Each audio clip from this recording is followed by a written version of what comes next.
করার জন্য। আর মানুষই দেখা যায় পশু পাখির গোলামি করো, আর পশু পাখি দেখা যায় আল্লাহর গোলামি করে। আলাম নাজআলিল আরদা মিহাদা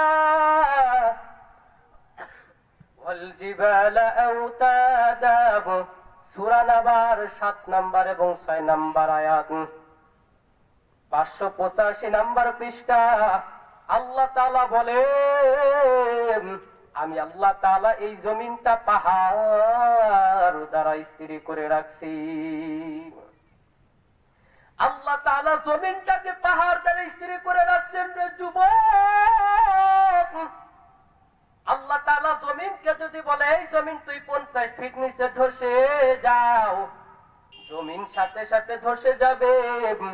অথচ আল্লাহ তাআলা এত গুনাহ করার পর আল্লাহ তাআলা জমিনকে বলে নাই যে জমিন তুমি ধসে যাও। আল্লাহ তাআলা মানুষকে কত নিঃস্বাধীন ভাবে দিয়েছে, জমিন ও আল্লাহর। সেই জন্য আল্লাহ তাআলার গোলামি করো, কথাও হবে আল্লাহর। দুনিয়ার কোন নেতার পারমিশনে দুনিয়া চলবে না। আল্লাহর কোরআনে যেটা বলে আছেন সব সত্য। বিধর্মীরাও পর্যন্ত রিসার্চ করে গেছেন আল্লাহর কোরআনটাকে। অনেক বিধর্মীরাও পর্যন্ত রিসার্চ করতে এসে তারাও পর্যন্ত মুসলমান হয়ে গেল।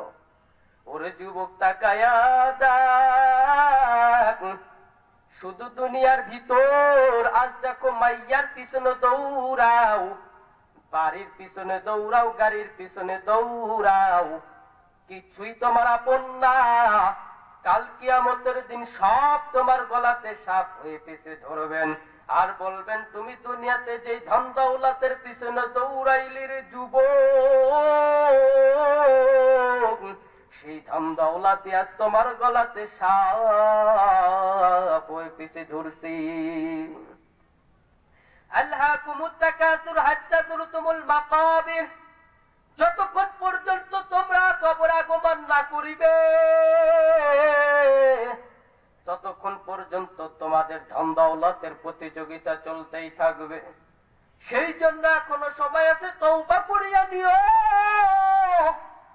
খাঁটি অন্তরের চোখের পানি আল্লাহ তওবা কর, বেঈমানীদের মতন হয়ো না। এক সময় তওবা করে আবার আর এক সময় গুনাহ করার জন্য প্ল্যান করে।